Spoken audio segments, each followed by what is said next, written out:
할렐루야. 아멘. 꽃들을 차고 계셔서 더 스마트하게 보입니다. 아주 멋있어 보입니다. 사람이 사는 일에는 애경사 중에 반드시 꽃이 빠지지 않습니다. 결혼식 축하할 일이 있으면 꽃 다발을 보내거나 또 꽃환을 보냅니다. 슬픈 일이 있어도 꽃을 보냅니다. 꽃은 기쁜 일이 있으면 더 크게 기쁘게 하는 것이고 슬픈 일이 있으면 그 슬픔을 작게 만드는 것이 꽃입니다. 그래서 꽃은 우리에게 반드시 필요한 것이다. 그래서 오늘 여러분들이 다 어버이날, 어버이 되신 분들이 꽃을 찾았습니다. 그 어버이의 빛냄이 더 가중되도록 꽃을 채워드렸습니다. 우리 옆 사람과 멋있어 보입니다. 인사하겠습니다. 멋있어 보입니다. 은혜 받읍시다.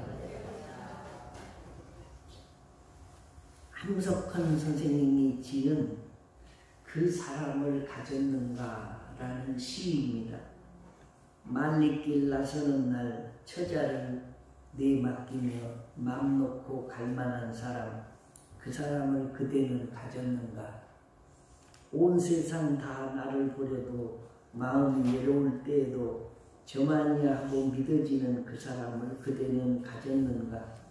탔던 게 꺼지는 순간 구명대 서로 양보하며 너만은 제발 살아나오 할 그 사람을 그대는 가졌는가. 불의의 사형장에서 다 죽어도 너희 세상 빛을 위해 저만은 살려두거라 일러줄 그 사람을 그대는 가졌는가입니다. 어떤 분이 아내가 교통사고를 당했다는 소식을 듣고 급히 병원으로 달려갔습니다.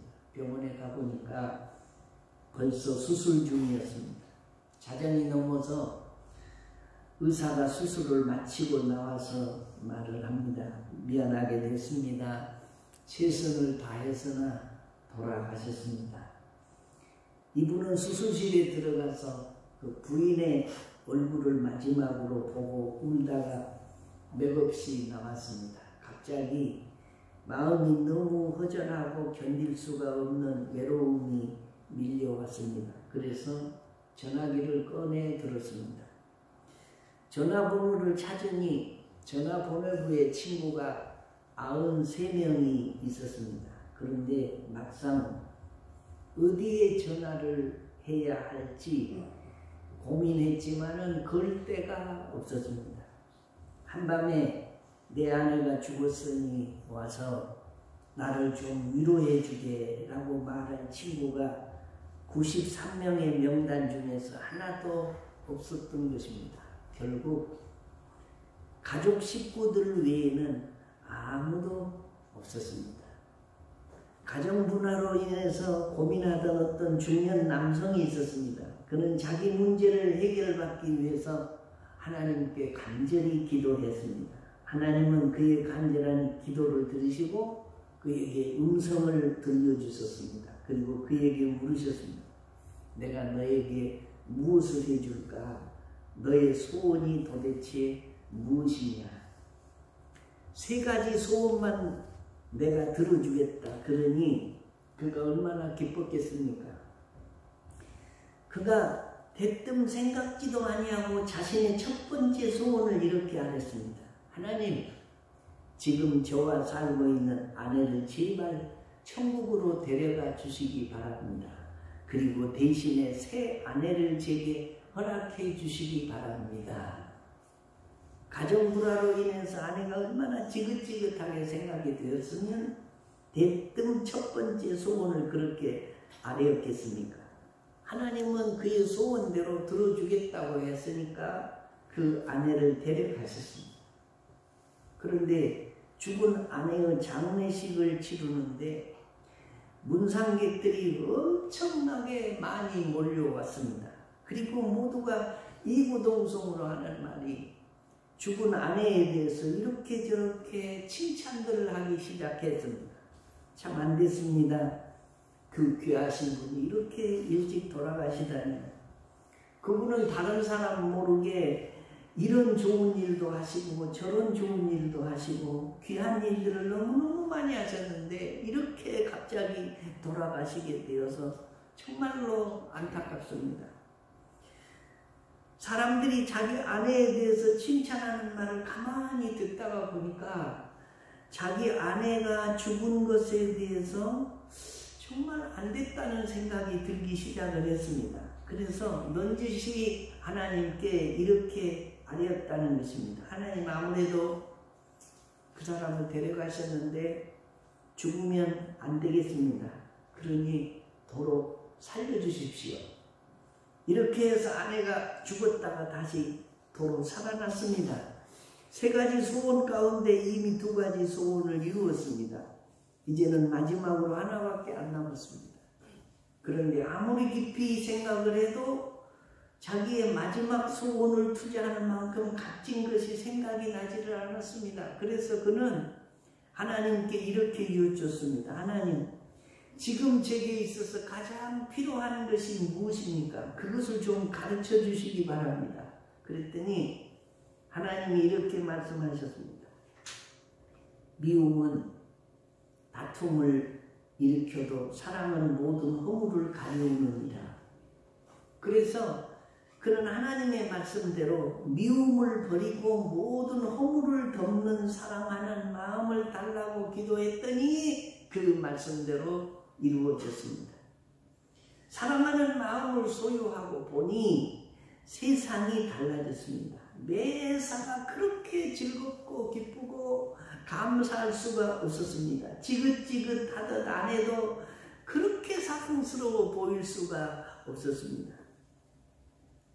지난주 서울대 보건대학원에서 정신건강 증진조사 결과를 발표했습니다. 신문에 난 얘기인데 성인 남녀 1,500명을 대상으로 실시한 정신건강 증진 관련 일반인 조사인데 국민 54.9%가 이 장기적인 울분을 품고 살아가고 있다는 것입니다. 어떤 것이 울분을 갖게 하냐라고 물었더니 정치 정당의 부도덕과 부패가 85.2%가 나왔습니다. 2번째, 법, 사법, 행정부의 비리나 잘못, 은폐가 85.5%, 언론의 침묵, 왜곡, 편파 보도 84.5%, 기업의 부도덕과 부패 83.1%, 갑질, 이런 것들이 사람들을 울분, 우라통을 품고 살게 한다라는 거지.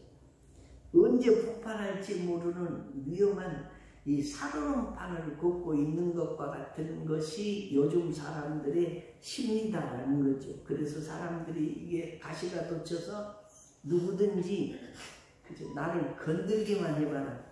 너 죽고 나 죽자 한다는 겁니다. 너 죽고 나 살자 하는 사람은 주변을 잘 살펴서 인정사정을 보고 행동을 합니다. 그러나 너 죽고 나 죽자 하는 사람은 주변을 살필 겨를조차 없습니다. 위험하기 짝이 없습니다. 말세에 몇 식구 안 사는데도 가정들도 힘듭니다. 그래도 가정 밖에는 소망이 없고 희망이 없습니다. 우리는 가정에서 나서 가정에서 자라고 가정에서 삶을 나누고 행부롱을 겪으면서 가족 식구들이 지켜보는 가운데 임종을 할 것입니다. 가정이 시작이고 가정이 진행이고 가정이 마침입니다. 그런데 이 가정이 무너지면 이게 기댈 데가 없습니다. 행복과 불행을 나눌 때가 없다라는 거죠. 오늘 8절 말씀에 보면 이런 말씀이 있습니다. 어떤 사람은 아들도 없고 형제도 없이 홀로 있으나 그의 모든 수고에는 끝이 없도다. 또 비록 그의 눈은 부요를 족하게 여기지 아니하면서 이르기를 내가 누구를 위하여는 이같이 수고하고 나를 위하여는 행복을 누리지 못하게 하는가 하여도 이것도 헛되어 불행한 노고로다 라는 말씀이에요. 이 말씀을 설명을 하면 이렇습니다. 인생은 가족 식구들과 어울려서 지지고 볶고 살아도 노고를 하면서 살고, 자기 혼자 살아도 노고가 끊임없이 사는데, 자기의 이익만을 위해서 혼자 사는 노고나 식구들을 위해서 같이 겪으면서 사는 노고나 결국 똑같은 건데, 자기만을 위해서 사는 노고는 뭐라고 하냐? 불행한 노고다 라고 말씀한다는 거예요. 미혼 청년 여러분들 계신지 모르겠습니다만은, 결혼을 하실 겁니까? 혼자 사실 겁니까? 요즘에는 혼자 살겠다고 하는 사람들의 생각이 너무너무 많아서 국가적으로도 문제입니다. 우리나라 2020년 기준으로 30에서 34세 남성 미혼율은 86.1%인데 여성은 76.8%입니다. 이 사람들 중에 아예 결혼하지 않고 독신으로 살겠다고 하는 남성이 67%, 여성이 56.6%로 나왔습니다. 그리고 이들은 설사 결혼을 해도 자식을 갖지 않겠다는 것에 동의를 한다라고 했습니다. 그러니 심각한 일이죠. 오늘 성경 말씀대로 한다면 홀로 살면서 수고하고 사는 것이 이게 불행한 노고다라고 봐요.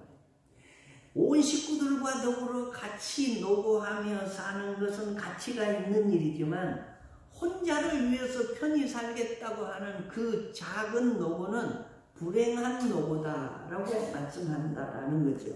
나만을 위해서 노고를 하는 것은 불행한 노고다라는 겁니다.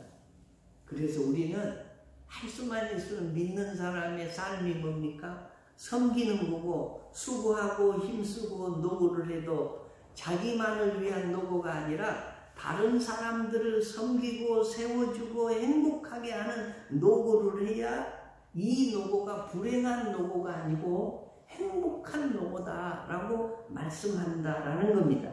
가정은 우리의 울타리입니다. 가정은 행복을 느끼게 해주는 안식이 있는 곳입니다. 가정을 일으켜주고 붙들어주는 힘이 있는 곳인데, 오늘 10절 말씀에 보면 이렇게 말해요. 10절에 혹시 그들이 넘어지면 하나가 그 동물을 붙들어 일으키려니와 홀로 있어 넘어지고 붙들어 일으킬 자가 없는 자에게는 화가 있으리라. 인생은 자전거를 타는 것과 같습니다. 페달을 밟지 않으면 넘어지고, 앞으로 나가지 않으면 넘어지고, 한눈 팔면 넘어지고, 방심하면 넘어집니다. 인생을 살다가 한 번도 넘어지지 않는 사람이 누가 있겠습니까? 생각지도 못하고, 예기치도 못하고, 상상치도 못하고, 꿈꾸지도 못하는 곳에서 일이 생겨서 넘어집니다. 세상은 지뢰밭이고 나를 넘어뜨리려는 마귀와 사람들로 가득 차 있습니다. 넘어져 낙심하고 힘들어 몸부림칠 때 누가 참아주고 격려하고 붙잡아주고 일으켜 세워줬습니까? 사랑하는 가족 식구들 아닙니까? 아버지고 어머니고 형제고 자매였지 않습니까? 남편이고 아내였지 않습니까? 가족은 피를 나눈 사이고 사랑의 띠로 묶여져 있습니다. 그래서 한 사람이 아프면 온 가족 식구가 다 아픈 것이고, 한 사람이 성공하면 온 가족이 성공하는 것입니다. 예수님이 말씀하셨습니다. 고아와 과부를 불쌍히 여기라. 고아가 어떤 아이입니까? 과부가 누굽니까? 기둥 같은 남편이 없는 사람입니다. 가족이 없는 사람입니다. 고아가 얼마나 불쌍한지 아십니까? 우리의 요 1층에 내려가면 영유아부가 있습니다. 나이가 3살, 4살, 5살, 6살, 7살, 8살, 12살까지 아이들이 있어요. 예배를 드리고 공부를 합니다. 그런데 그 아이들 중에 하나가 부모가 다 돌아가시고 천혜의 고아가 되었다고 생각해 보십시오. 얼마나 불쌍한 아이들. 만약에 내 아이가 이제 5살짜리가 있어요. 4살짜리가 있어요. 3살짜리가 있어요. 부모가 어느 날 아침에 하루아침에 다 가고 없어요. 4살짜리 아이가 이 세상에 혼자 남았어요.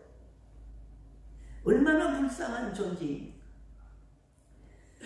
과부가 누굽니까? 남편 없이 혼자 생계를 이어가는 홀로 사는 여인, 얼마나 불쌍한 존재입니까?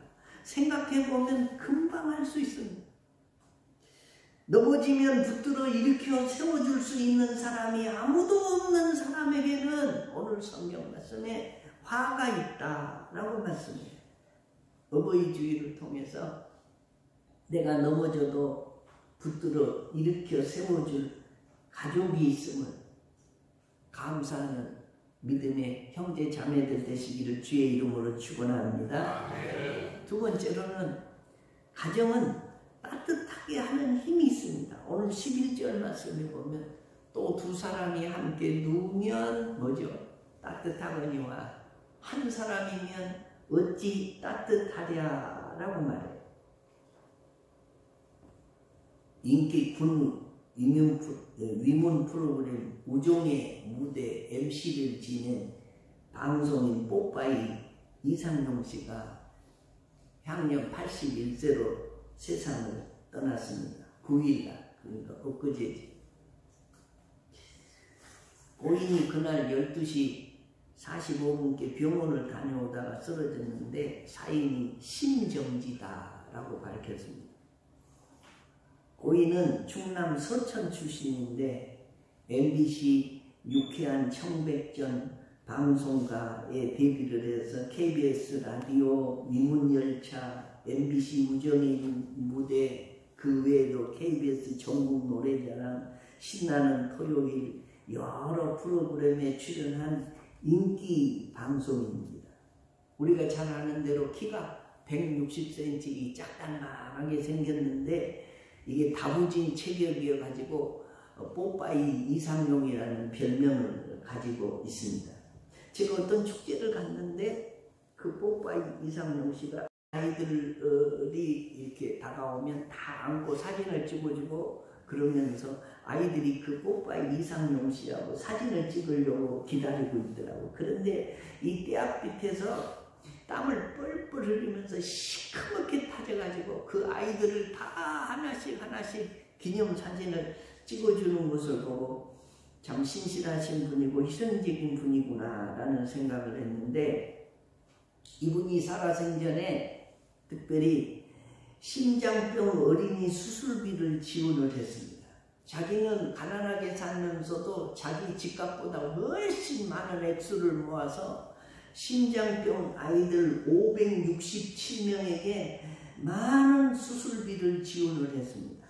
그래서 1987년에 국민훈장 동백장을 비롯해서 대한민국 5.5 문화상, 문화관광부 장관 표창, 가톨릭 봉사대 대상 등을 받았는데, 그 수술을 받은 사람 중에 그 부모가 모금 액수를 횡령했다고 고소를 당했는데 3개월 만에 무혐의 처분을 받았습니다.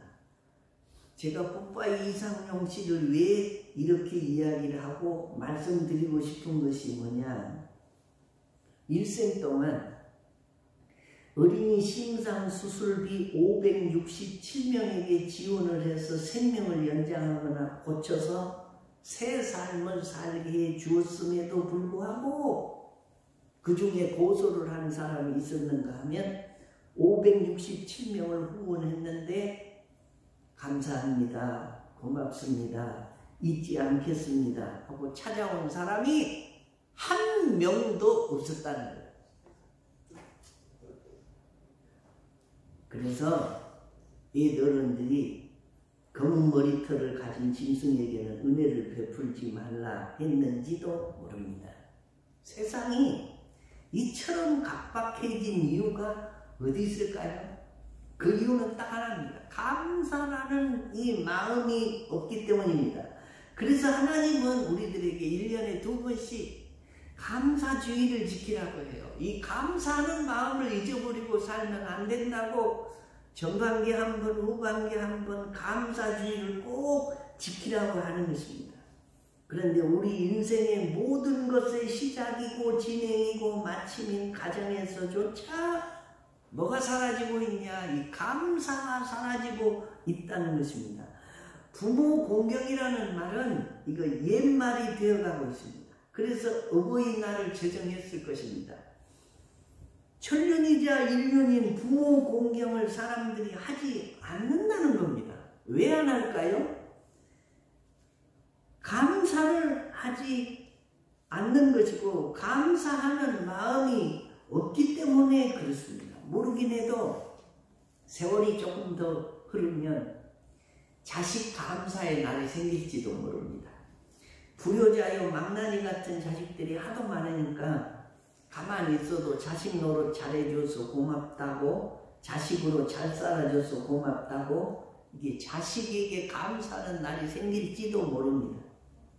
가정에는 따뜻함이 있어야 됩니다. 관용입니다. 포용력입니다. 그것은 감사가 있는 가정이다, 그런 말이죠.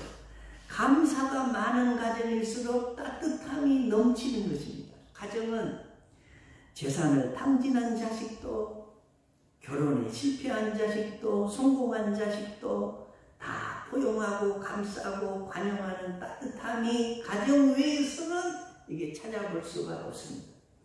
찬바람이 불어대는 시베리아 같은 세상 속에서도 항상 밝고 따뜻함이 넘치는 감사의 가정이 되기를 주의 이름으로 축원합니다. 따뜻함이 어디서 온다? 감사함에서 옵니다. 오늘이 어버이 주일인데 어버이 주일은 뭐 하는 주일이냐? 어버이의 은혜에 감사하는 주일. 그래서 감사가 있는 가정이 따뜻함이 있는 가정이고 따뜻함이 있는 가정은 감사가 있는 가정이다라는 거예요.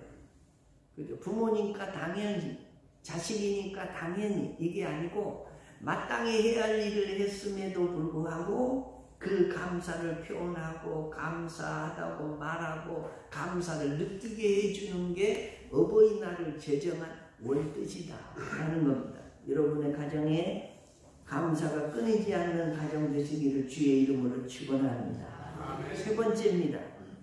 새 겹줄에 힘이 있는 가정이 복 있는 가정이다 라고 말해요. 오늘 12절 말씀에 한 사람이면 패하게 끊어와 두 사람이면 맞설 수 있나니 새 겹줄은 쉽게 끊어지지 아니하느니라.